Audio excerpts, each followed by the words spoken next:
کا مقابلہ کرتے ہوئے گزرا ہے، ہر جوار بھاٹا برداشت کرتے ہوئے نکلا ہے، اب وہ سرخرو ہوا۔ وہ عاشق صادق جو لفظ استعمال کر رہے ہیں اسی لیے استعمال کر رہے ہیں، ورنہ تو عام لفظ اور بھی تھے تمام۔ اپنی ہستی سے کیا مطلب ہے؟ صاحب یہ ہو سکتا ہے کیا یہ اس کے بعد ریاض کے بعد جو بڑے ادوارات اس کے اوپر اترتی ہو حیثیت پہ ہی آئے گا؟ نہیں، ٹھیک پہنچ رہے ہیں آپ وہاں تک، ان لوگوں کی بھی سمجھ میں آ سکتی تھی بات، لیکن نہیں آئی۔ بھائی اپنی ہستی سے مطلب کہ دو ہستیاں، عاشق صادق کا مطلب ہے کہ دو آپس میں جڑے، اور اپنی ہستی سے مراد ہے کہ دو جڑ کے ایک ہو گئے۔ جب ایک ہو گئے تو اسی کا نام ہے احدیت۔ عہد کا مقام وہ ہے کہ جہاں دو تو موجود ہوں لیکن ایک ہی ہوں، اور وہ ایک دو نہ ہو سکیں، اس کا نام ہے عہد۔ اور جہاں دو موجود ہو کر ایک ہوں اور دو بھی ہوں، اس کا نام ہے واحد۔ عہد اور واحد فرق یہ ہوتا ہے، ایک ہو گیا پھر دو نہ ہو سکے، اس کا نام ہے عہد۔ یعنی وہ کسی طرح ایک دوسرے سے الگ نہ ہو سکے۔ جو الف ہے وہی بے ہے، جو کا ہے وہی کھا ہے، جو ایکس ہے وہی وائی ہے۔ کیوں ڈپٹی صاحب، آپ کے میتھمیٹکس میں کوئی ایسی چیز آتی ہے؟ جی نہیں آتی؟ اچھا اس میں آتی، احدیت پیدا ہو۔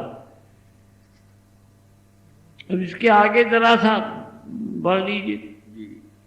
ہستی ذات کو احدیت میں گم کر کے عالم صورت میں ہر وقت جمال وحدت کا مشاہدہ کرتا ہے۔ جمال وحدت کا، جی جمال وحدت کا مشاہدہ کرتا ہے۔ احدیت تک پہنچا، اس کے بعد پھر جبروت میں اتر آیا۔ عالم صورت یہاں قائم ہوتا ہے، عالم صورت یہاں قائم ہوتا ہے، اور پھر وحدت کا مشاہدہ کرتا ہے۔ احدیت کا مشاہدہ نہیں کرتا، وحدت کا مشاہدہ کرتا۔ انا ہوا کو دیکھ رہا ہے، انا مانے میں اور ہوا مانے وہ ہو۔ انا کو ہی دیکھ رہا ہے، احدیت۔ انا ہوا کو دیکھ رہا ہے، ایک ہی چیز ہے، صرف دو حصوں میں تقسیم ہو گئی۔ روح ایک ہی ہے، یہ دو حصوں میں تقسیم ہو گئی۔ دیکھ اپنے ہی کو رہا ہے، لیکن صورت کی وجہ سے ایک فرق قائم ہے۔ دیکھ اپنے کو ہی رہا ہے، لیکن صورت کی وجہ سے ایک فرق قائم، اس کا نام ہے واحد۔ حضرت جنید بغدادی نے حضرت شبلی سے کہا کہ تم تمام باتیں کہتے ہو کھڑے ہو کر عام مجمع میں، بھئی یہ بات درست نہیں، باطن کے راز ہیں یہ سب، اس کو اس طرح سے مجمع میں بیان نہیں کرنا چاہیے۔ تو فرمایا کہ میں ہی کہتا ہوں اور میں ہی سنتا ہوں، وہاں غیر کہاں موجود ہے صاحب۔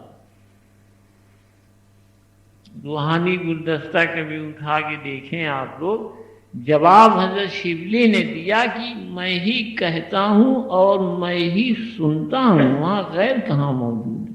تو حضرت جنید نے فرمایا بھائی تو بھی ٹھیک۔ انا ہوا سے مخاطب تو ہے، لیکن وہ وہی ہے جو ہوا ہے، وہ وہی ہے جو ہوا ہے، اس میں فرق نہیں۔ صورت کی وجہ سے الگ سمجھ میں آتا ہے، صرف بہت پریکٹیکل چیزیں ہیں، یہ خیال رکھیے، کہیں سے کوئی چیز تھیوری نہیں، یہ سب مقامات پیش آتے ہیں۔ جب سالک بڑھتا ہے آگے کی طرف تو یہ جگہیں پیش آتی، آپ سن اس لیے رہے ہیں کہ اس کی ایک سمجھ پیدا ہو جائے۔ تو تصور کیا ہے صاحب؟ تصور وحدت میں جمال وحدت کا مشاہدہ کرتا ہے۔ جمال، جی، ایک حصہ جمال ہے، دوسرا حصہ کون سا؟ وحدت نہیں، جلال، جلال کا حصہ۔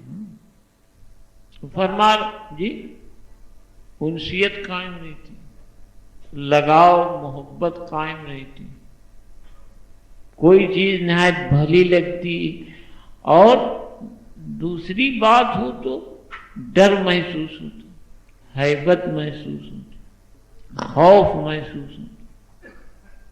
حضرت عیسیٰ علیہ السلام ہنستے رہتے تھے، حضرت یحییٰ علیہ السلام لگاتار روتے رہتے تھے۔ ایک دفعہ حضرت عیسیٰ علیہ السلام سے ملاقات ہوئی حضرت یحییٰ سے، تو انہوں نے پوچھا کہ بھائی اس کی کیا وجہ ہے کہ تم ہنستے ہو اس دنیا میں رہ کر؟ انہی نے جواب دیا کہ آپ پہ ہیبت آ رہی ہے، ہیبت ظاہر ہے، کھلا ہوا ہے، اور ہم پہ انس کھلا ہوا، انس، مقام انس کھلا ہوا، یہ فرق ہے۔ اب آپ لوگ اپنے بارے میں کہیں نہ سوچنے لگے، ہم کو بڑا اور لگتا ہے۔ حضرت یحییٰ کا تذکرہ ہے، حضرت عیسیٰ علیہ السلام کا ذکر ہے۔ نہیں، اب آپ اتر آئے اپنی اوقات پہ، یہ پہنچ گئے وہاں۔ ہاں، آگے کیا؟ اور ہر آگے پڑھے سر، اور ہر مظہر ہر حال میں اس کا ذوق ذات کے سوا اور کوئی مقصد نہیں رکھتا، جبکہ شیخ محی الدین عربی فرماتے ہیں کہ اس کا کیا ہے؟ مظہر، جی، مظہر، ہاں مظہر، اور ہر مظہر ہر حال میں اس کا ذوق ذات کے سوا اور کوئی مقصد نہیں رکھتا۔ جس طرح کا بھی کچھ اس سے ظاہر ہو رہا ہو، کسی وقت بھی، صبح کا وقت ہو، دوپہر کا وقت ہو، شام کا وقت ہو، رات کا وقت ہو، رات ڈھلنے کا وقت ہو یا پھر صبح کا وقت ہو، جو کچھ بھی ظاہر ہو وہ سب ذات سے جڑا ہوا ہوگا۔ اس گھیرے کے باہر اس کے ساتھ کچھ موجود نہ ہوگا، چاہے وہ جس طرح کا ہو، جس شکل کا ہو، جس صورت کا ہو، جس ڈھنگ کا ہو۔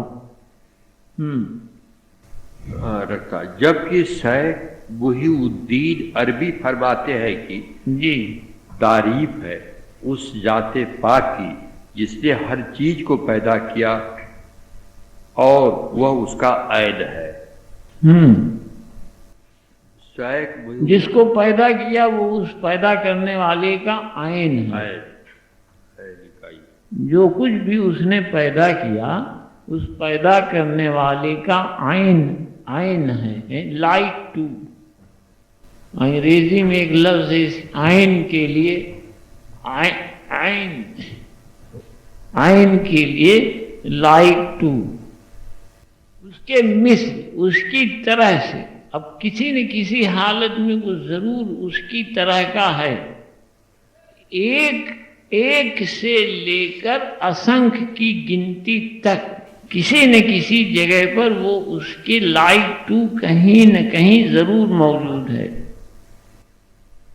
اس کے کریشن کے ساتھ یہ چیز جڑی ہوئی. اس کا مطلب کیا ہوا؟ حضرت ابن عربی کے اس قول کو اب آپ پریکٹیکل طور پر اگر بتانا چاہیں تو کس طرح بتائیں گے؟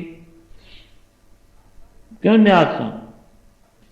جیسے چینٹی کے ساتھ چینٹی، کبوتر کے ساتھ کبوتر، فاختہ کے ساتھ فاختہ، کوا کے ساتھ کوا، بٹیر کے ساتھ بٹیر، طوطا کے ساتھ طوطا، جڑتا ہے، اکٹھا ہوتا ہے. یہ عین مگر موجود نہ ہوتا تو نہ جڑتا. ایک طوطا، دو طوطا، تین طوطا، چار طوطا، 5 طوطا، 10 طوطا عین کی وجہ سے جڑتے ہیں آپس میں. اگر عین کھینچ دیا جائے تو کوئی کسی سے نہ جڑے. عین موجود ہے، کشش موجود ہے، گریویٹی موجود ہے، اور جس دن عین ہٹا دیا جائے گا گریویٹی ختم ہو جائے گی. جڑتا ہے، گروہ بن جاتا ہے، خاندان بن جاتا ہے، ایک محلہ بن جاتا ہے، ایک شہر بن جاتا ہے، آپس کی جان پہچان پیدا ہوتی ہے. یہ سب عین کا فنکشن ہے. لائک ٹو، جنس جو انتہا درجے پہ جا کے ایک ہے، اس ایک ہونے کی وجہ سے انتہا درجہ جب وہ اسنکھا کی تعداد پار کر لیتا ہے تو صرف ایک رہتا ہے، ایٹم. چونکہ ایک ہے اس لیے لائک ٹو اسنکھا، لیکن وہ آخر میں ایک ہے. چونکہ ایک ہے اس لیے یہ جڑاؤ موجود ہے، یہ گریویٹی موجود ہے، یہ کھچاؤ موجود ہے. اور اگر ایک نہ ہوتا تو نہ کھچاؤ ہوتا، نہ گریویٹی ہوتی، کچھ نہ ہوتا. تعداد کے بکھراؤ کے بیچ میں جو کھچاؤ موجود ہے وہ اس ایک کی وجہ سے موجود. احدیت کی طرف لوٹ جائیں آپ، اپنی ہستی کی طرف لوٹ جائیں آپ، عشق صادق کی طرف لوٹ جائیں. گریویٹی، دو چیزوں کے بیچ کے کھچاؤ کو عشق کہتے ہیں. آپ کبھی روحانی گلدستہ نہیں پڑھتے، اس میں جواب موجود ہے.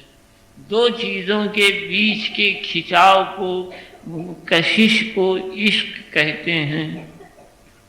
اب اتنا دھیان میں رہے آپ لوگوں کی تو بات. کیا بتایا نیاز صاحب؟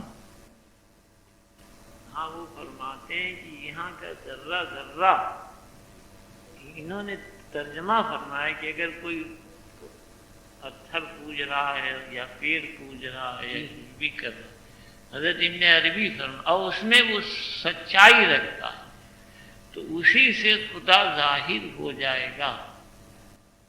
اس لیے کہ اب میں نے بتایا نا کہ یہ تعدد جتنا ہے، عددوں کا بکھراؤ جتنا ہے، وہ سب ایک اکائی سے جڑا. یہ سب عین ہے، لائک ٹو ہے. اس تمام بکھراؤ کو اس گریویٹی نے جوڑ رکھا ہے جو اس عین کی وجہ سے موجود ہے، اس ایک کی وجہ سے موجود ہے، احدیت کی وجہ سے موجود ہے.